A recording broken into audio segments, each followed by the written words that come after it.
Sejarah dan asal-usul Patih Batik Madrem.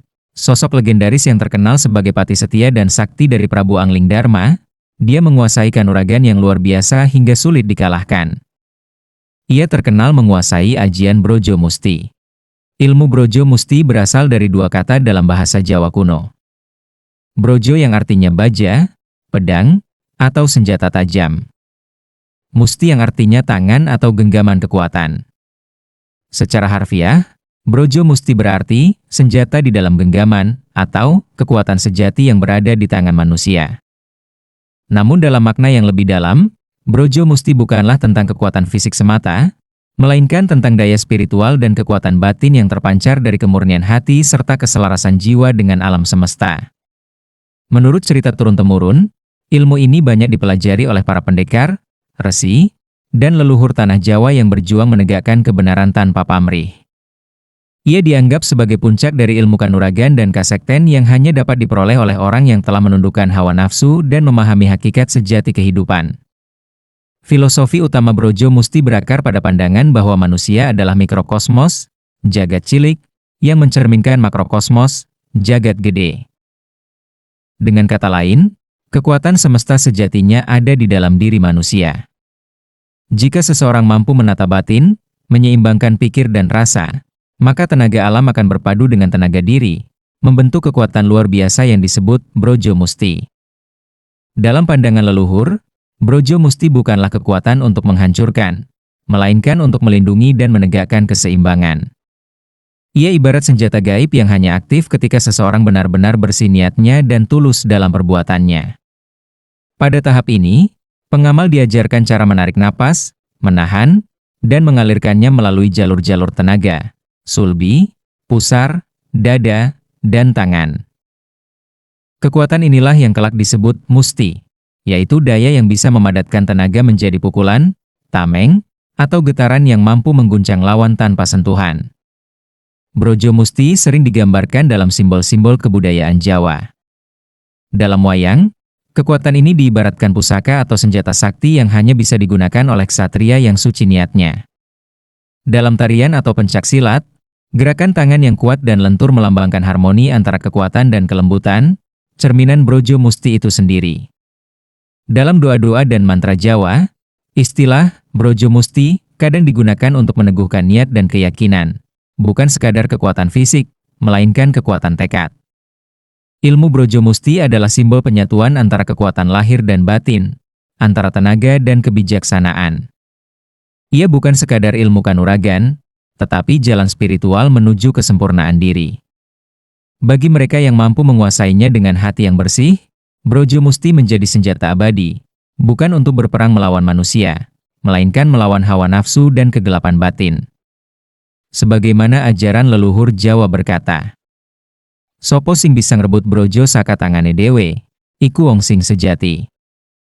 Barang siapa mampu merebut senjata dari tangannya sendiri, dialah manusia sejati. Sejarah dan asal-usul Patih Batik Madrem.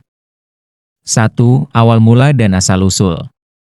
Dalam kisah lama tanah Jawa, khususnya dalam babat dan serat-serat kuno yang menceritakan kerajaan Malwapati di bawah kepemimpinan Prabu Anglingdarma, terdapat seorang tokoh yang menjadi simbol kesetiaan, kebijaksanaan, dan keberanian, dialah Patih Batik Madrem.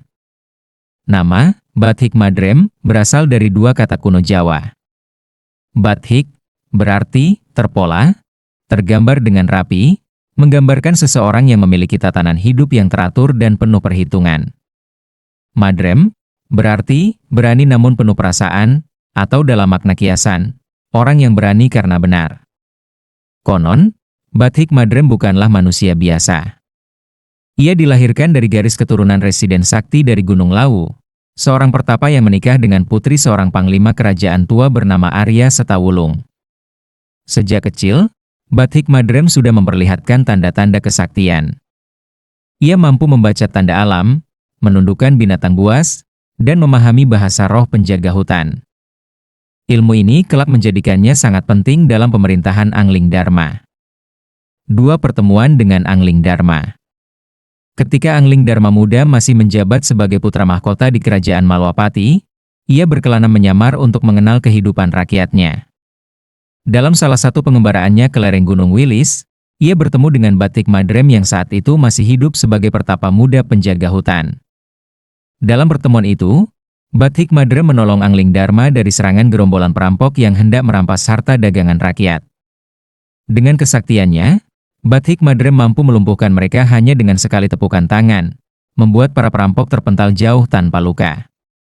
Kagum pada kesaktian dan kebijaksanaannya, Angling Dharma kemudian memintanya untuk bergabung ke istana. Awalnya Batik Madrem menolak, karena ia merasa tugasnya adalah menjaga keseimbangan alam, bukan berpolitik.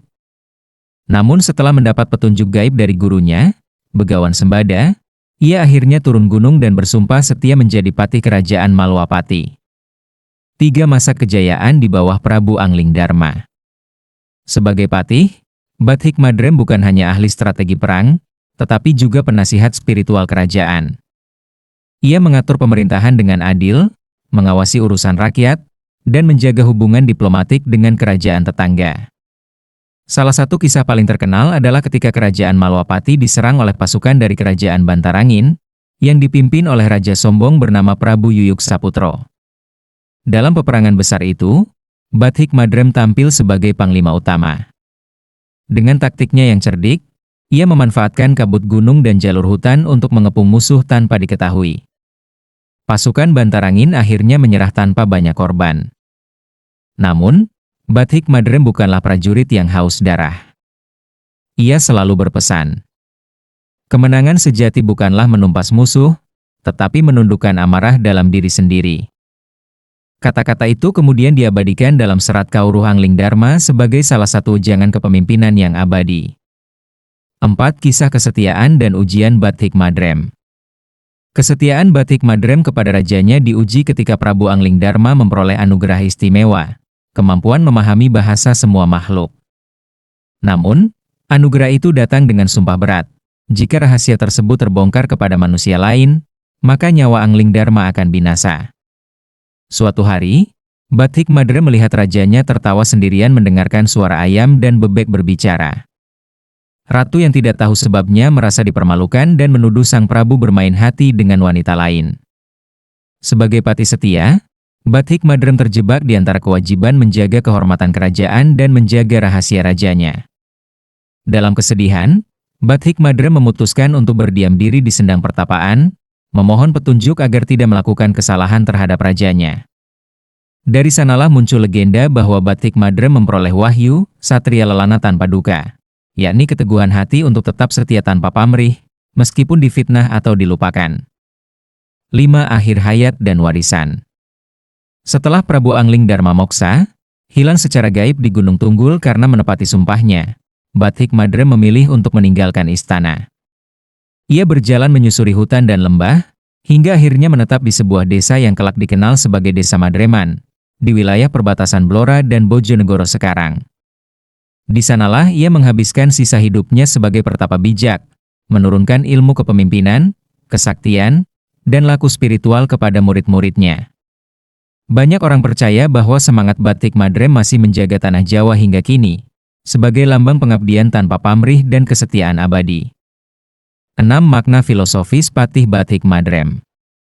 Kisah Batik Madrem bukan sekadar legenda, tetapi mengandung nilai-nilai luhur. Kesetiaan kepada pemimpin dan kebenaran. Kebijaksanaan dalam memimpin rakyat kecil. Keteguhan hati dalam menghadapi fitnah dan ujian. Pengendalian diri sebagai bentuk kesaktian sejati.